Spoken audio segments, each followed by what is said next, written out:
Le comité de politique monétaire de la Banque centrale des États de l'Afrique de l'Ouest, BCEAO, a décidé lors de sa réunion du 5 mars 2025 de maintenir le taux directeur auquel la Banque centrale accorde des prêts aux banques à 3,5% ainsi que le taux d'intérêt du guichet de prêt marginal à 5,5% en vigueur depuis le 16 décembre 2023.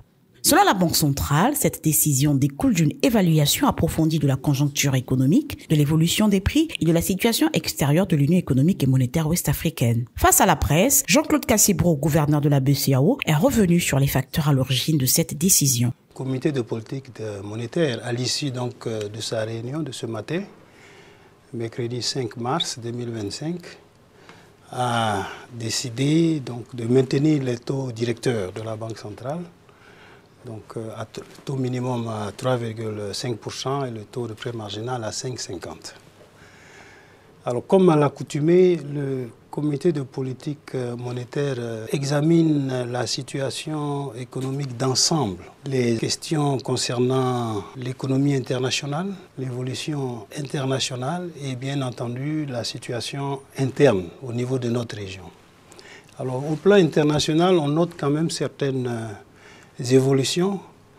D'abord que la croissance, d'après le FMI, tourne autour de 3% au niveau mondial. Donc c'est une croissance qui est quand même bonne en 2024 et en 2025, on devrait se situer plus ou moins au même niveau, autour de 3,2%. Et puis au plan international, on note également certains aspects qui sont importants pour nous, pour nos économies.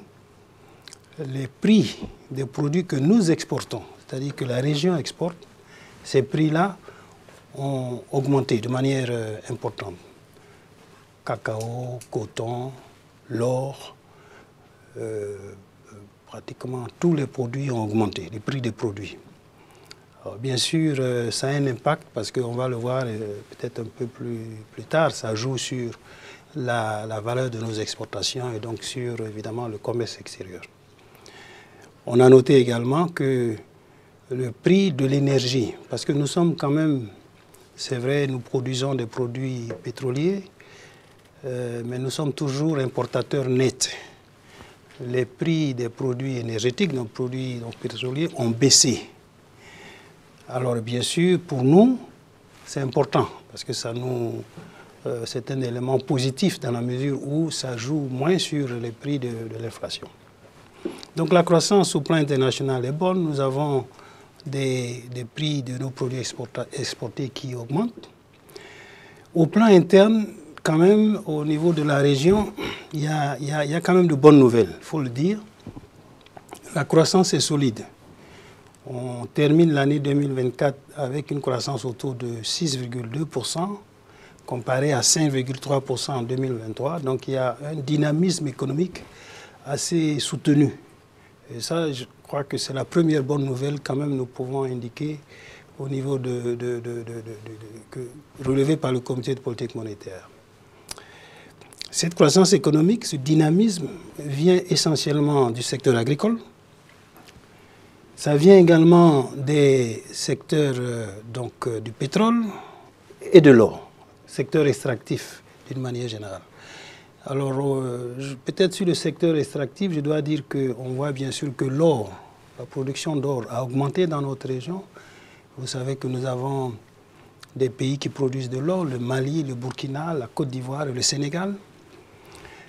Au niveau du secteur pétrolier, nous avons 3 pays qui produisent maintenant du pétrole. On a la Côte d'Ivoire, le Niger et le Sénégal. Le Sénégal a démarré ses exportations en 2024. La Côte d'Ivoire et le Niger ont vu leur exportation, leur production augmenter. Donc ce secteur a donc contribué justement à soutenir l'activité économique et bien sûr le secteur tertiaire.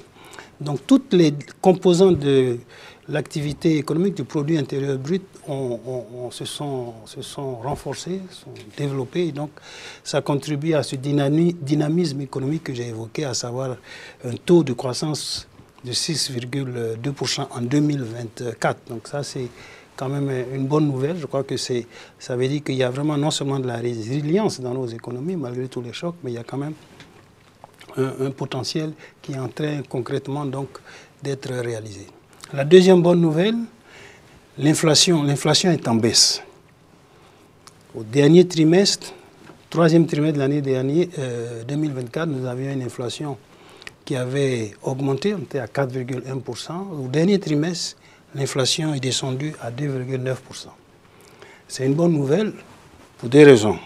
D'abord, ça baisse, mais ça baisse et maintenant nous sommes dans notre cible. Vous savez que nous avons un objectif pour l'inflation, c'est d'avoir un taux qui soit entre 1 et 3%. 3% étant la borne supérieure. Donc avec une réalisation au dernier trimestre de l'année 2024 à 2,9%, nous sommes dans notre cible. Et pour nous, ça, c'est une bonne nouvelle parce que c'est vraiment notre objectif clé dans la mise en œuvre de la politique monétaire. Donc nous rentrons dans notre cible. La troisième bonne nouvelle, c'est que, et ça je l'ai un peu évoqué, nous avons nos comptes extérieurs, la position extérieure de notre Union qui s'est renforcée. C'est renforcée pour plusieurs raisons.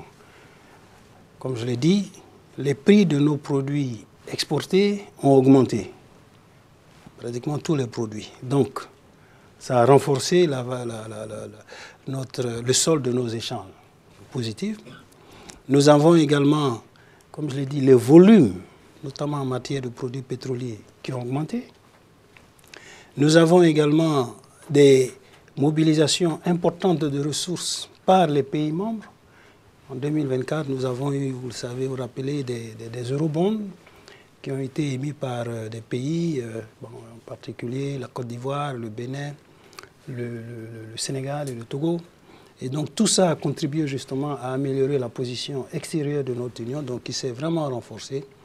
Et donc ça, évidemment, ce sont pour nous des bonnes nouvelles. Donc la situation macroéconomique globale de l'Union, si on la compare à la période récente, la période troisième trimestre 2024, nous avons une situation macroéconomique qui est beaucoup plus solide.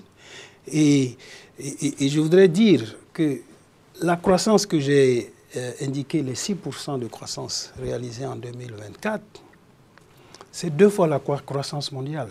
Parce que je vous ai dit, la croissance mondiale est à 3,2%. Et c'est pratiquement très au-dessus de la moyenne de la croissance au niveau du continent africain, au sud du Sahara.